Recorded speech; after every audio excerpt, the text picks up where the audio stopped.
전능하사 천지를 만드신 하나님 아버지를 내가 믿사오며 그 외아들 우리 주 예수 그리스도를 믿사오니 이는 성령으로 잉태하사 동정녀 마리아에게 나시고 본디오 빌라도에게 고난을 받으사 십자가에 못 박혀 죽으시고 장사한 지 사흘 만에 죽은 자 가운데서 다시 살아나시며 하늘에 오르사 전능하신 하나님 옆에 앉아 계시다가 저리로서 산자와 죽은 자를 심판하러 오시리라.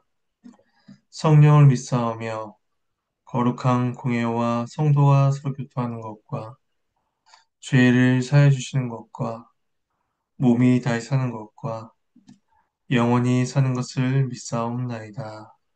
아멘. 찬송가 90장 찬송하시겠습니다.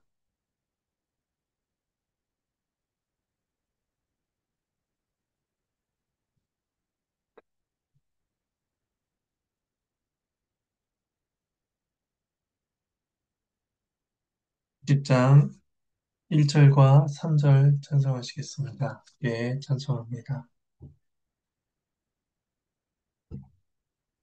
주 예수 내가 알기 전 날 먼저 사랑했네. 그 크신 사랑 나타나 내 영혼 거듭났네. 주 내 맘에 늘 계시고 나 주의 안에 있어 저 포도 비유 같으니 참 좋은 나의 친구. 내 진실하신 친구여 그는 내려주사 날 항상 보호하시고 내 방패 되옵소서. 그 풍성한 참 사랑을 니는 이끈을 소냐 날 구원하신 예수는 참 좋은 나의 친구.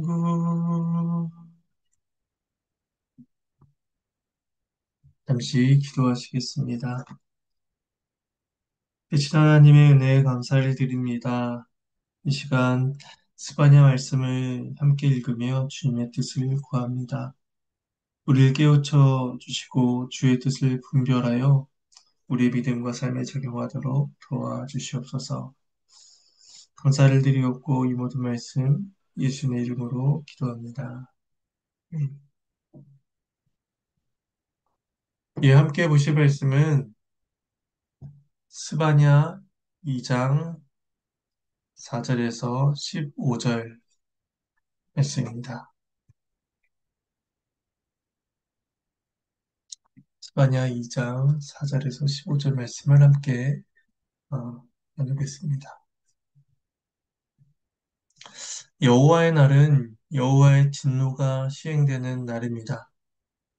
오늘 본문에서는 유다를 중심으로 서쪽, 동쪽, 남쪽, 북쪽에 있는 민족들에 대한 여호와의 진노의 심판이 선언되고 있습니다.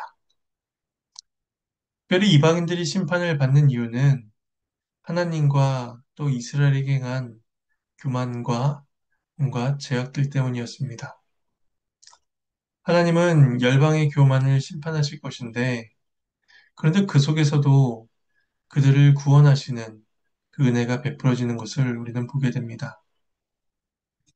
오늘 말씀을 통해서 온 세상의 심판주이시자 또 구속주가 되시는 하나님의 공의와 자비를 우리가 묵상할 수 있기를 소망합니다. 먼저 4절에서 7절은 가나안의 서쪽에 위치한 블레셋에 대한 심판의 선언입니다. 말씀을 봉독하겠습니다.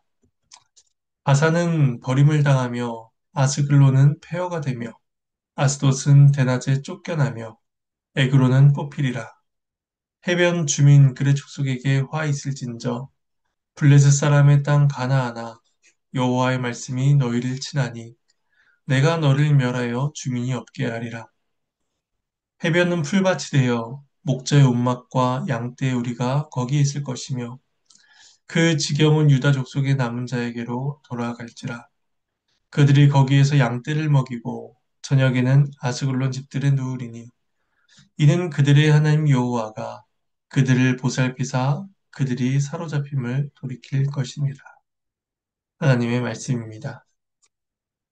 4절은 블레셋의 대표적인 도시국가 4개가 언급됩니다. 하나님의 주권적 통치는 유다뿐만 아니라 모든 열방에 미치고 있음을 알 수가 있게 됩니다. 스바냐는 이 도시들이 하나님의 심판을 받게 될 것을 예언하고 있는데 이제 버림을 당하다, 폐허가 되다, 쫓겨나다, 뽑히리로다 이런 표현들은 블레셋의 멸망이 완전하고 또 철저하게 이루어질 것임을 강조해주고 있습니다. 그리고 이제 대낮은 사람들이 활동하는 시간으로서 안전함, 생활의 활동성 이런 것들을 의미하는데 대낮에 쫓겨난다라는 것은 가장 안전하고 든든하다라고 여겼던 그 시간에서 패망하여 내쫓기는 그들의 현실을 보여줍니다. 이제까지의 블레셋의 영화는 온데간데 없어지고 그들은 자신들이 살아왔던 땅에서 완전히 자취를 잃게 됩니다.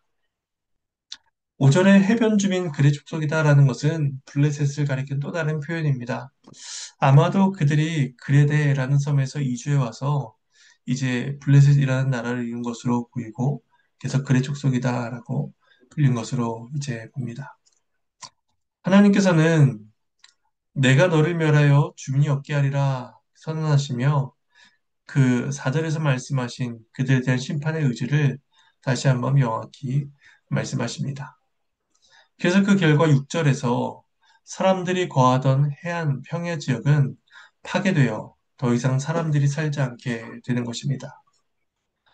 그리고 그것은 양을 치는 목자의 운막과 양떼들이 거하는 풀밭으로 바뀌게 됩니다. 사람들이 북적이며 화려했던 도시의 문명이 사라지고 원시적이고 자연적인 터전으로 바뀌게 된 것이죠. 근데 이것이 사람들이 전혀 살지 못하는 땅이 된다는 것은 아닙니다. 왜냐하면 블레셋 족속에게 해변 지역은 멸망의 땅이 되어서 사람들이 더 이상 거하지 못하지만 반대로 유다 족속의 남은 자들에게는 그 땅이 회복의 땅이 되기 때문입니다. 유다 족속은 그곳을 양떼를 위한 초장으로 사용합니다. 그래서 유다의 영토가 확장되어서 과거의 블레셋 족속이 살아가던 곳을 목초지로 쓸 만큼 여유가 생긴 것을 보여줍니다. 아스글론은 폐허가 되었지만 이제 유다의 백성들은 그곳에 누워 쉬게 될 것이고 아스돗은 대낮에 쫓겨나지만 유다는 저녁에 그곳에 들어오게 됩니다. 이처럼 블레셋과 유다의 남은 자들의 대비를 통해서 이제 블레셋에 대한 하나님의 심판, 또 하나님께서 선택하신 자들에 대한 하나님의 긍휼, 이것을 선명히 대비하여 보여줍니다. 그래서 7절 마지막에서는 그들의 하나님 여호와가 그들을 보살피사 그들을 사로잡힘을 돌이킬 것입니다. 말씀하고 있습니다. 이스라엘 역시 죄악으로 인해 사로잡히고 징계를 받았지만 그것이 이스라엘의 끝은 아니었습니다. 앞서 7장에서 하나님은 이스라엘을 벌하시기 위해 그들을 찾아가셨다면 이제는 그들을 긍휼히 여기사 사로잡힘에서 돌아올 수 있도록 그들을 찾아가고 계십니다. 이어서 8절에서 11절은 이제 가나안의 지역의 동쪽에 위치한 모압과 암몬에 대한 심판의 말씀입니다. 말씀을 봉독합니다. 내가 모압의 비방과 암몬 자손이 조롱하는 말을 들었나니 그들이 내 백성을 비방하고 자기들의 경계에 대하여 교만하였느니라. 그러므로 만군의 여호와 이스라엘의 하나님이 말하노라. 내가 나의 삶을 두고 맹세하노니 장차 모압은 소돔 같으며 암몬 자손은 고모라 같을 것이라. 찔레가 나며 소금 구덩이가 되어 영원히 황폐하리니 내 백성의 남은 자들이 그들을 노력하며 나의 낳은 백성이 그것을 기업으로 얻을 것이라. 그들이 이런 일을 당할 것은 그들이 만군의 여호와의 백성을 회방하고 교만하였었습니다. 여호와가 그들에게 두렵게 되어서 세상의 모든 신을 쇠약하게 하리니 이방의 모든 해변 사람들이 각각 자기 처소에서 여호와께 경배하리라. 하나님의 말씀입니다. 모압과 암몬은 이스라엘을 비방하고 조롱했습니다. 그들은 자신들이 지닌 세력과 권세의 기반을 두고선 연약하고 초라한 이스라엘을 비웃고 멸시하는 것이죠. 자신들의 경계는 크고 강력하다라고 과시하며 도리어 약한 자들을 짓밟고 유린합니다. 근데 모압과 암몬이 조롱한 이스라엘 가리켜서 하나님은 내 백성이다 라고 부르시며 이스라엘 향한 모욕과 적대 행위를 하나님 자신에 대한 모욕으로 여기십니다. 그래서 심판이 이제 선언됩니다. 만군의 하나님 여호와께서 나의 삶을 두고 맹세한다 라고 하실 정도로 그들을 향한 심판에 대한 의지를 확실하게 보여주십니다. 이 심판은 반드시 실현될 것입니다. 그리하여 모압은 소돔처럼 암몬은 고모라처럼 멸망을 받게 됩니다. 모압과 암몬의 조상은 롯으로서 과거 롯은 이 소돔을 빠져나와 구원을 받고 그리하여 모압과 암몬의 조상이 될 수가 있었습니다. 그런데 이제 그의 후손인 모압과 암몬이 소돔과 고모라처럼 망하게 된다라고 하니 그 상황이 다시 역전되는 것 같은 그러한 비참함을 보여줍니다. 심판을 받은 모압과 암몬에는 찔레가 나고 소금 구덩이로 바뀌게 됩니다. 소돔과 고모라처럼 완전히 황폐해져 버리고 맙니다. 이것은 그들이 사는 땅에 대한 심판보다는 그들과 그 자손에 대한 심판의 선언으로 볼 수가 있습니다. 하나님을 비방하고 대적한 자들이 그만큼 철저한 심판을 받는다는 것이죠. 하지만 이러한 심판 속에 역시나 언약 백성을 향한 하나님의 긍휼과 회복이 선언되고 있습니다. 내 백성의 남은 자들, 나의 남은 백성이다. 라고 이렇게 말씀하시면서 이제 그 언약 백성들이 그들을 노력하고 또 그것을 기업으로 삼아 이제 다시 회복되어 번성케 된다라는 것입니다. 이 남은 자들은 이제 소수로서 그곳에 존재하게 되지만 하나님의 주권적인 역사 속에서 회복되어 이제 번성케 되는 일을 경험하게 될 것입니다. 근데 여기서 한 가지 단어의 용례를 생각해 보면 내 백성의 남은 자들이다라고 말씀하시는데 이때의 백성은 히브리어 명사인 암이라는 것을 사용하고 있습니다. 이것은 일반적으로 이스라엘 백성들을 말할 때 사용을 한 단어입니다. 근데 뒷부분에 나오는 나의 낳은 백성이다 라고 하실 때에는 히브리어 암이 아닌 고이라는 단어를 사용하고 있습니다. 이 고이란 단어는 이스라엘 백성을 가리킬 때도 물론 사용되긴 하지만 반대로 이방, 열방, 열국 이런 것들을 지칭할 때 더 자주 사용되는 용어입니다. 이런 점을 볼 때 여기서 나의 백성이라는 것은 이스라엘의 남은 자만 가리키는 것이 아니라 이방인 중에서도 하나님을 진실되게 믿고 경외하던 자들을 포함하고 있다라고 볼 수 있습니다. 그래서 하나님께서는 열방 중에서 믿는 자들을 구원하시며 혹 모압과 암몬과 같은 악한 자들 중에서라도 하나님을 경외한 자들이 있다면 그들을 구원하시어 하나님의 백성 삼아 주신다는 사실을 우리는 보게 됩니다. 그 10절에서는 모압과 암몬의 죄가 다시 한번 언급됩니다. 그들이 심판받는 이유는 여호와의 백성을 회방하고 교만했다라는 것입니다. 이 교만한 자들에게는 두려울 것이 전혀 없었습니다. 그런데 이제 하나님께서 그들에게 두려움의 대상이 되십니다. 하나님께서 이방인들이 믿던 모든 신들을 쇠약하게 만드시고 그들이 의존하던 모든 것들을 제거하시고 무기력하게 만드시는 것이죠. 놀랍게도 이러한 심판은 이방인들이 멸절당하고 그치는 것이 아니라 그들이 여호와께 경배하는 결과를 가져오게 됩니다. 이방인들이 각각 자신의 처소에서 하나님을 예배하게 된다라는 것입니다. 지역과 인종, 시간과 국가를 초월하여 각자의 자리에서 그들이 하나님을 섬기는 일이 있게 되는 것입니다. 이스라엘에 대한 심판이 하나님을 경외하고 또 그들이 하나님을 섬기는데 이제 목적이 있으셨던 것처럼 신나 이방인에 대한 심판 역시도 여호와를 경외하고 섬기는 것에 그 하나님의 깊으신 뜻이 있음을 우리는 보게 됩니다. 이제 이어서 12절에서 15절은 이스라엘의 남쪽과 북쪽에 위치한 그 자들에 대한 심판이 선언되고 있습니다. 말씀을 봉독하겠습니다. 구스 사람들아 너희도 내 칼에 죽임을 당하리라. 여호와가 북쪽을 향하여 손을 펴서 아수를 멸하며 니느웨를 황폐하게 하여 사막같이 메마르게 하리니 각종 짐승이 그 가운데 때로 누울 것이며 당어와 고슴도치가 그 기둥 꼭대기에 깃들이고 그것들이 창에서 올 것이며 문턱이 적막하리니 백향목으로 지은 것이 벗겨졌습니다. 이는 기쁜 성이라 염려 없이 거주하며 마음속에 이르기를 오직 나만 있고 나 외에는 다른 이가 없다 하더니 어찌 이와 같이 황폐하여 들짐승이 엎드릴 곳이 되었는고 지나가는 자마다 비웃으며 손을 흔들리로다. 하나님의 말씀입니다. 먼저 12절의 구스는 이제 가나안 지역의 남쪽에 위치해 있습니다. 지리적으로 멀어서 이스라엘과 직접적인 적대 관계가 나타나 있지도 않습니다. 게다가 12절에서는 심판의 이유도 나타나지 않습니다. 다만 구스 사람들아 너희도 라는 말씀을 볼 때 그들도 앞에 다른 민족들과 같은 죄를 가지고 있었음을 짐작해 볼 수가 있습니다.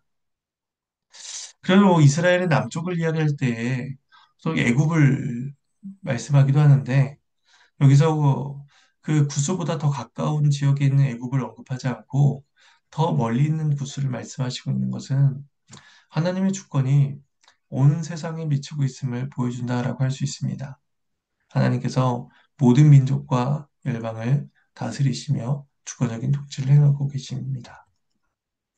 그리고 13절에서 15절은 이제 북쪽에 위치한 아수르에 대한 말씀입니다. 아수르는 강대국이었지만 하나님은 그러한 강대국마저도 멸하실 수 있는 분이셨습니다. 니느웨를 황폐하게 하여 사막같이 메마르게 하실 것이다 라는 말씀은 하나님의 심판이 철저하고 완벽하게 이루어져 누구도 살 수 없는 지역이 될 것을 보여줍니다. 그로 인해 이전까지는 화려하고 또 웅장했던 그 도시가 짐승들만 거처하는 곳이 됩니다. 각종 짐승들이 성 한가운데 떼를 지어 누워 있고 당어와 고슴도치는 궁궐의 기둥 꼭대기에 둥지를 틉니다. 창문에서는 짐승의 울음소리만 가득하고 아무도 드나들지 않는 문턱은 적막하고 황량할 뿐입니다. 또한 백향목으로 아름답게 꾸몄던 왕국 내부의 벽은 다 벗겨지고 초라함만이 가득합니다. 이러한 광경은 과거 아수르의 모습을 생각할 때에는 감히 상상할 수 없는 일이었습니다. 15절에서 말씀하듯이 아수르는 기쁜 성이고 염려 없이 거주하는 자들이었습니다. 어떤 염려나 걱정 없이 평안하고 풍요로워서 늘 삶에 자신감이 평안이 넘치는 자들이었습니다. 하지만 그들의 안정과 평화가 결국 그들의 교만의 근거가 되어버렸습니다. 그래서 그들은 스스로 이르기를 오직 나만 있고 나 외에는 다른 이가 없다 라고 말하며 다른 모든 존재들을 무시하였습니다. 사람만 무시한 것이 아니라 하나님까지도 무시한 것이죠. 그들의 이러한 교만은 하나님의 심판을 초래했고 기쁨이 넘치던 성은 황폐하여 들짐승의 거처로 바뀌게 된 것입니다. 그리고 지나가던 자들은 아수르의 심판을 보며 조롱하고 비웃고 손을 흔듭니다. 아무리 강력하고 안전해 보이는 나라라고 할지라도 하나님 앞에서는 아무것도 아닌 존재라는 것이 이제 명백히 드러나게 됩니다. 이제 말씀을 정리하겠습니다. 세상의 어떤 권력도 하나님의 주권 아래에 있음을 우리는 기억해야 할 것입니다. 자신이 소유한 경계와 권력, 평안을 믿고 교만하던 모든 자들은 하나님의 심판을 받고 있습니다. 우리가 잘 알고 있던 역사 속의 강대국이다라고 불리던 나라들도 결국엔 쇠퇴하고 역사의 귀환길로 다 사라지고 말았습니다. 그곳에서 그 가운데 영원토록 존재하시는 이는 오직 한 분, 하나님뿐이십니다. 우리는 그 영원하신 하나님의 다스림을 받고 있기 때문에 우리 역시도 변함이 없이 그 은혜 가운데 존재할 수 있는 것이고 흔들리지 않는 영원한 소망을 경험하게 되는 것입니다. 우리는 은혜를 받고 있는 언약 백성으로서 우리가 과연 무엇을 의지하고 있는가 돌아봐야 할 것입니다. 그리고 우리들의 마음을 겸손히 하고 또 언약 백성을 세우시고 번성케 하시고 그 하나님 나라를 존속하시는 그 하나님의 크신 능력과 은혜를 날마다 의지하며 살아갈 것입니다. 이 은혜가 오늘도 저와 여러분의 삶 가운데 있기를 간절히 소망합니다. 이제 주님께서 가르쳐 주신 기도로 마치겠습니다. 하늘에 계신 우리 아버지여, 이름이 거룩히 여김을 받으시오며, 나라가 임하시오며, 뜻이 하늘에서 이루어진 것 같이 땅에서도 이루어지이다. 오늘 우리에게 일용할 양식을 주시옵고, 우리가 우리에게 죄 지은 자를 사여 준 것 같이 우리 죄를 사여 주시옵고, 우리를 시험에 들게 하지 마시옵고, 다만 악에서 구하시옵소서. 나라와 권세와 영광이 아버지께 영원히 있사옵나이다. 아멘.